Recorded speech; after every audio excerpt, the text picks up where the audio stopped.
Good morning student. Next हमने biotechnology की application करनी है ट्रांसजेनिक एनिमल्स में। तो अब ट्रांसजेनिक एनिमल्स क्या होते हैं कि वो organism which have the DNA manipulated, वो ऑर्गेनिज्म जिनके अंदर एक डीएनए मैनिपुलेटेड फॉर्म में होता है। जैसे हम क्या कहें कि हम जब जीन ट्रांसफ़र कर रहे हैं किसी और ऑर्गेनिज्म में, जब उसके पास वो जीन नहीं प्रेजेंट होती, तो मतलब वो ऑर्गेनिज्म अपने डीएनए के अलावा कोई और डीएनए लेकर रखता है, पोजेस करता है और उस डीएनए को एक्सप्रेस करता है। तो ऐसे ऑर्गेनिज्म को हम क्या बोलेंगे? ट्रांसजेनिक एनिमल्स बोलेंगे। तो ट्रांसजेनिक एनिमल्स बनाने के लिए भी हमें क्या चाहिए? जेनेटिक इंजीनियरिंग का प्रोसेस। हमें डिज़ायर जीन आइसोलेट करना चाहिए। जैसे मैं कहूँ कि मैं अपनी मिल्क की जो क्वालिटी है, उसके अंदर जो फैट कंटेंट है उसको बढ़ाना चाहती हूँ, तो फैट सिंथेसिस के लिए जो एंजाइम चाहिए, मैं क्या चाहूँगी कि वो मैं इंक्रीज करा रही हूँ, तो उससे स्पेसिफिक जीन्स में क्या एक स्पेसिफिक एनिमल में ट्रांसफ़र कर दूँ, तो उससे क्या है, मेरी मिल्क प्रोडक्शन क्या हो जाएगी? बढ़ जाएगी। तो अब जिस एनिमल में मैं प्रोडक्शन बढ़ाना चाह रही हूँ उसके पास वो जीन नहीं है, लेकिन किसी और एनिमल के पास है, तो मैं उस एनिमल से वो जीन आइसोलेट करूँगी और ट्रांसफ़र कर दूँगी with the help of vector. Animals में हम कौन सा वेक्टर यूज़ करते हैं? रिट्रोवायरस वेक्टर्स को यूज़ करते हैं जीन को ट्रांसफ़र करने के लिए। और मैं अपनी काऊ में, शीप में, गोट में, किसी में भी वो जीन ट्रांसफ़र कर सकती हूँ जो मिल्क गिविंग मल्च एनिमल्स जो होते हैं। तो ऐसे एनिमल्स जिनके पास क्या है? मैनिपुलेटेड डीएनए होता है, those animals are called the transgenic animals. तो सबसे पहले हमारा क्वेश्चन उठता है कि ट्रांसजेनिक एनिमल्स को बनाने की ज़रूरत क्यों पड़ी? To sustain the world population, new methods have to be developed to meet the increasing demand of the animal product. कि सबसे पहली कंडीशन तो क्या है कि जो लगातार पॉपुलेशन बढ़ती चली जा रही है, प्रोडक्शन हमारी कम है, एनिमल्स कम है, तो हम क्या चाहेंगे उन्हीं एनिमल्स में कि अगर एक काऊ 10 लीटर दूध दे रही है, तो लेकिन 10 लीटर दूध सफिशिएंट नहीं है पूरी फैमिली के लिए या पूरे गांव के लिए, तो हम क्या चाहेंगे कि उसी एक बफेलो या काऊ में प्रोडक्शन क्या हो जाना चाहिए? 2 या 3 गुना, ये वो 20 लीटर या 30 लीटर दूध देना चाहिए। तो मेन मकसद पहला क्या है कि जो वर्ल्ड पॉपुलेशन बढ़ रही है उसकी नीड्स को पूरा करने के लिए। ठीक है। दूसरा क्या कारण है ट्रांसजेनिक एनिमल्स का? कि जो सिलेक्टिव ब्रीडिंग के मेथड्स हम अर्लियर यूज करते हैं, हम हाइब्रिडाइजेशन के कि बेस्ट जो हमारे एनिमल्स हैं उनमें ब्रीडिंग कराएं, तो वो ब्रीडिंग क्या है? पेनफुल प्रोसेसेस हैं वो और टाइम कंज्यूमिंग है। तो ऐसे में हम प्रोडक्शन की जो रिक्वायरमेंट है हमारी लार्ज पॉपुलेशन के लिए वो पूरा नहीं कर सकते। दूसरी क्या प्रॉब्लम हो सकती है कि animals with long gestation period मतलब जो बच्चे देने का जो टाइम पीरियड है वो अगर लंबा हो जाएगा, to take many years to establish the desire phenotypic change, कि हम जो डिज़ायर चेंज चाहते हैं, अगर किसी एनिमल का गेस्टेशन पीरियड बहुत लंबा है तो कई साल लग जाएंगे उस एनिमल को अचीव करने के लिए better quality of the product. तो इन कारणों की वजह से हमें किसकी तरफ जाना पड़ता है?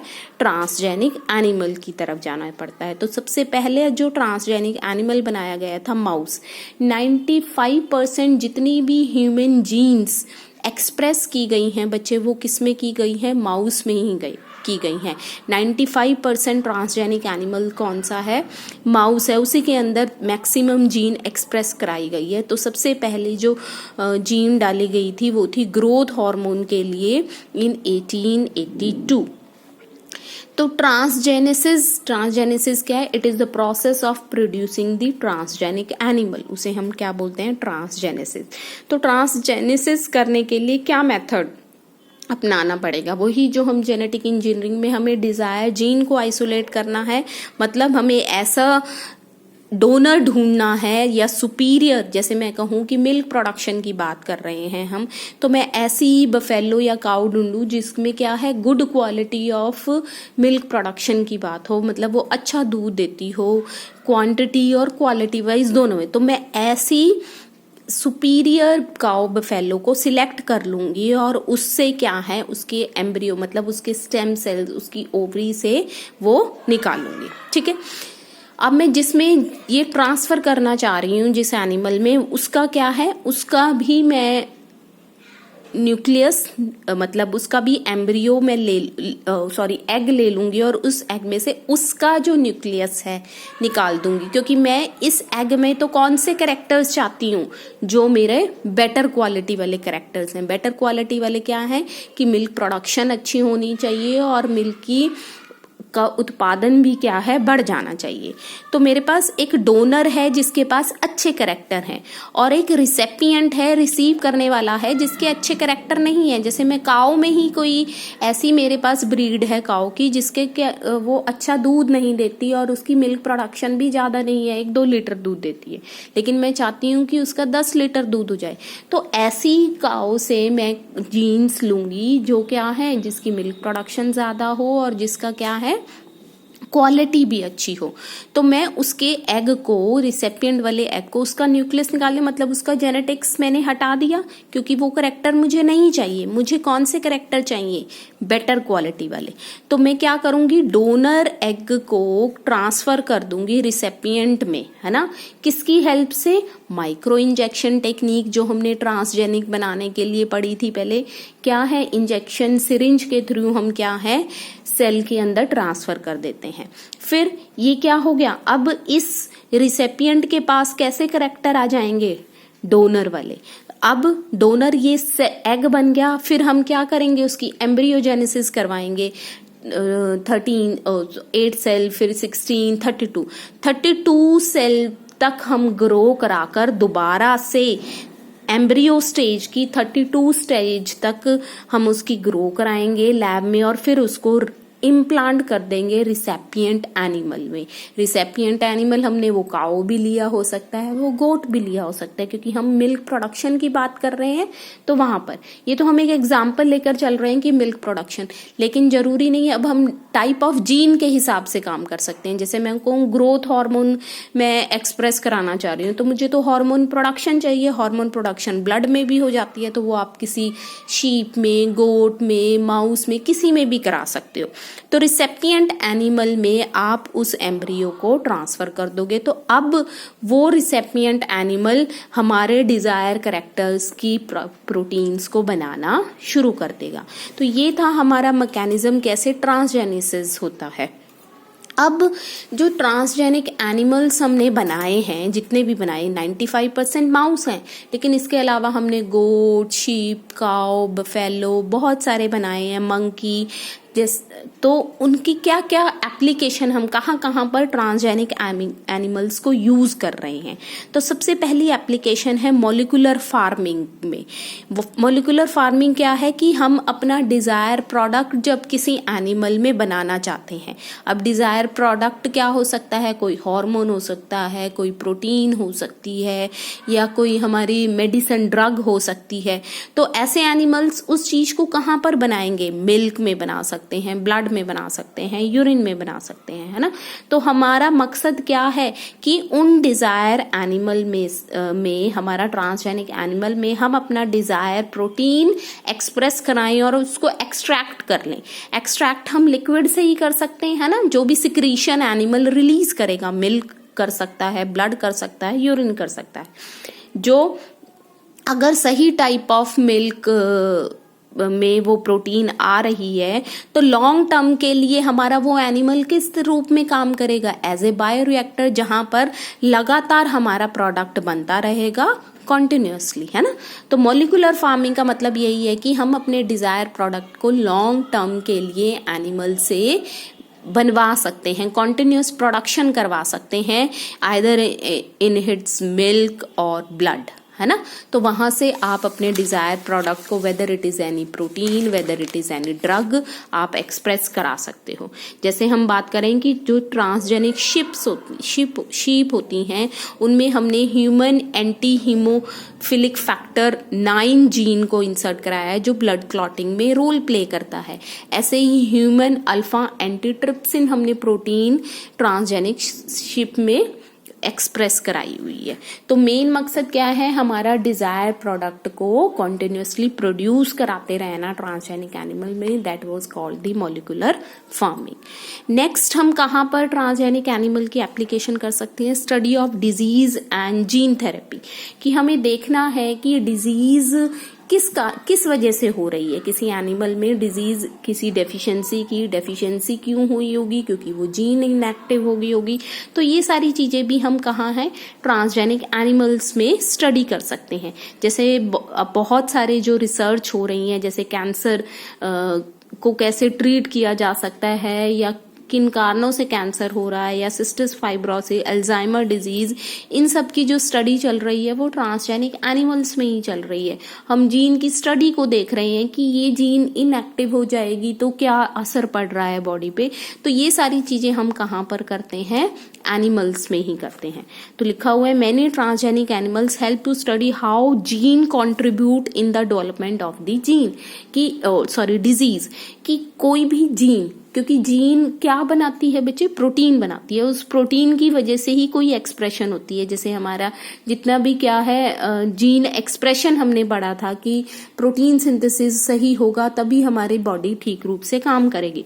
तो अब जैसे कैंसर में हम बात करें कि प्रोटोऑन्कोजीन्स अगर एक्टिव हो गई, प्रोटोऑन्कोजीन्स एक्टिव हो जाएंगी तो वो किस में बदल जाएंगी, ऑन्कोजीन्स में।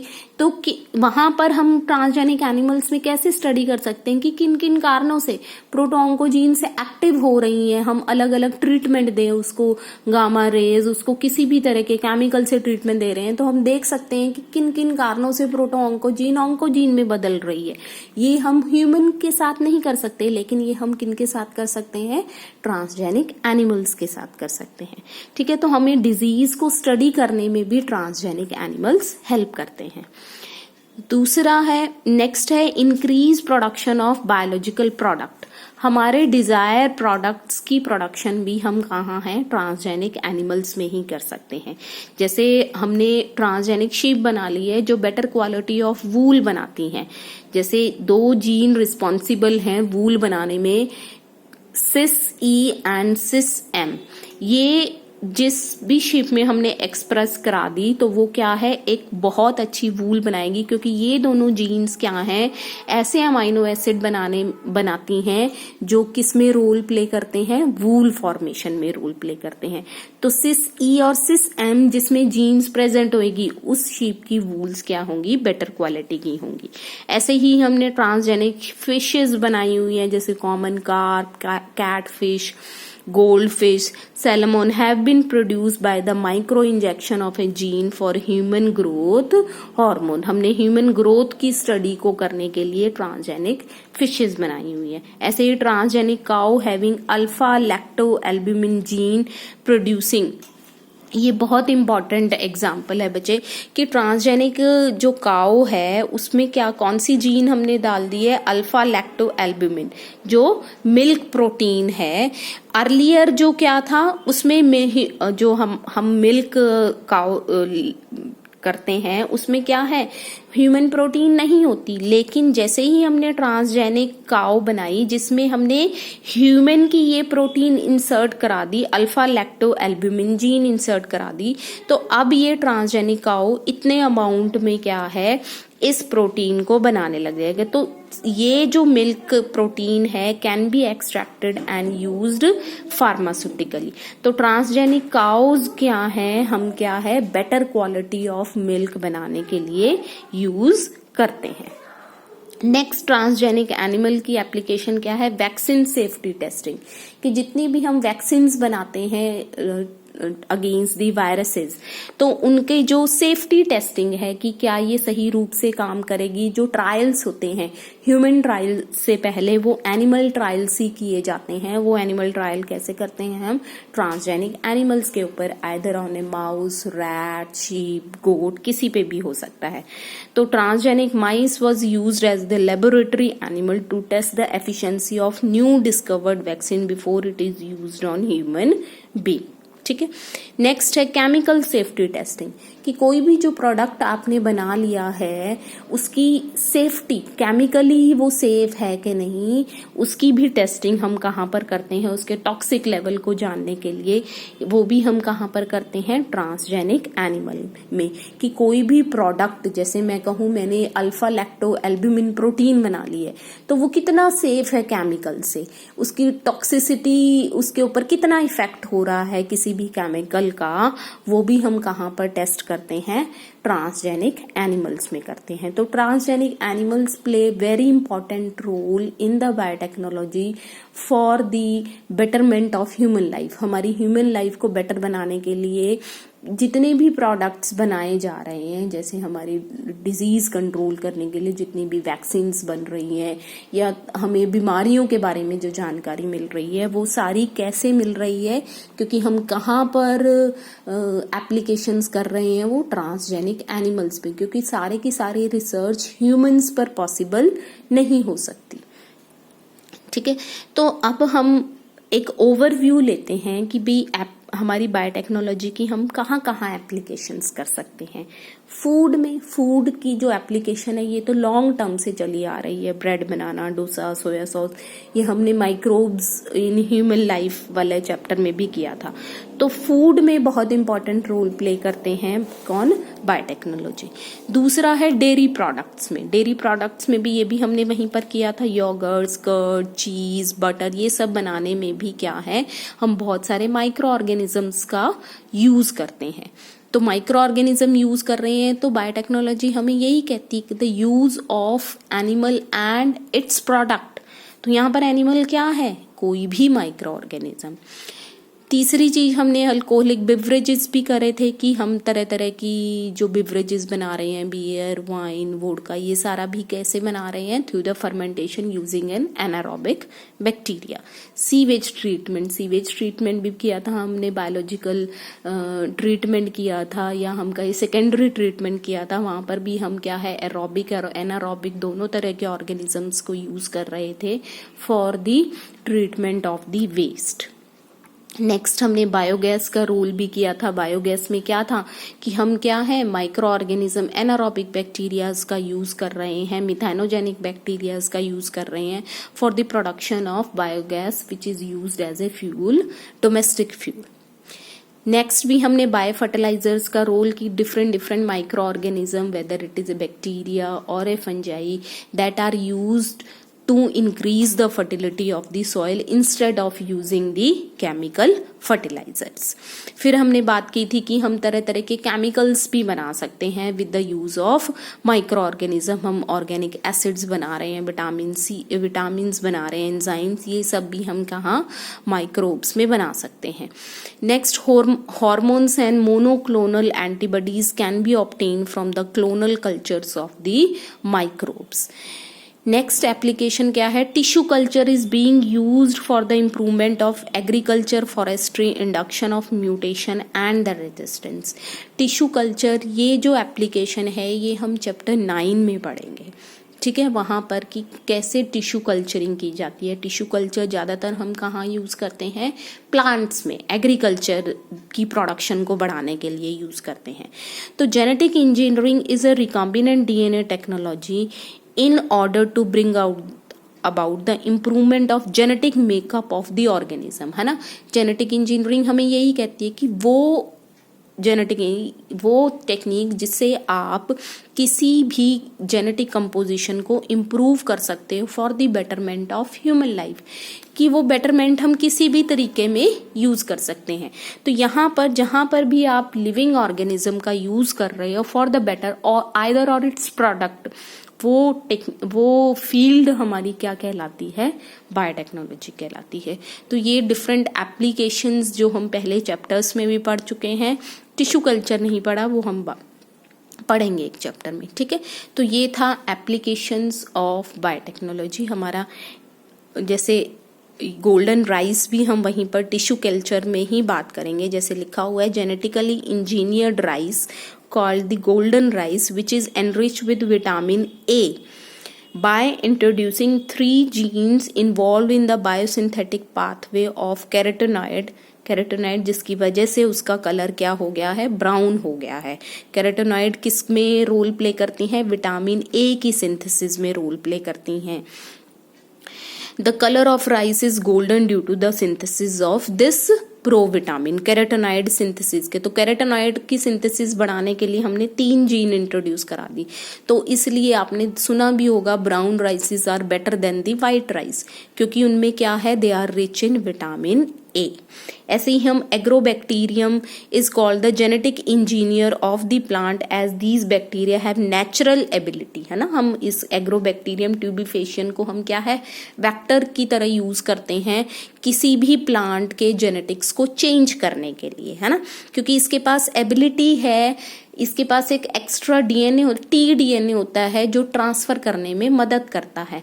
तो जहां पर भी एग्रोबैक्टीरियम प्लांट में एंटर करा, वहां पर क्या है, एक क्राउन बॉल सा बन जाता है, सेल ऑफ मास, जिसे क्राउन बॉल बोलते हैं। तो वहां से एग्रोबैक्टीरियम किसी भी प्लांट में इन्वेड कर जाता है। तो सबसे पहले तो ये बीमारी के रूप में देखा गया था कि जहां पर भी एग्रोबैक्टीरियम ने प्लांट को इन्फेक्ट किया, वहीं पर क्या है, प्लांट गुच्छा सा बन जाता है, सेल ऑफ मास बन रहा था, जिसे हम क्या बोल रहे थे, क्राउन बॉल बोल रहे थे। लेकिन बाद में इसी बैक्टीरिया को हमने एज एन इंस्ट्रूमेंट की तरह यूज करना शुरू कर दिया, जिससे उस इंस्ट्रूमेंट को हम क्या कहेंगे, वेक्टर कहेंगे, जिससे हम किसी भी प्लांट में कोई भी टाइप ऑफ जीन को ट्रांसफर कर सकते हो। तो ये क्या हुआ, हमारे लिए बेटर हो गया। किसी भी लिविंग ऑर्गेनिज्म को बेटर तरीके से यूज करना ही क्या होता है, बायोटेक्नोलॉजी हमें यही चीज सिखा रही है। ठीक है, तो ये 2 एग्जाम्पल हम कह सकते हैं कि बायोटेक्नोलॉजी के हैं, कि हमने गोल्डन राइस बना लिया और एग्रोबैक्टीरियम को हमने एज ए वेक्टर यूज करना स्टार्ट कर दिया है। ठीक है, थैंक यू।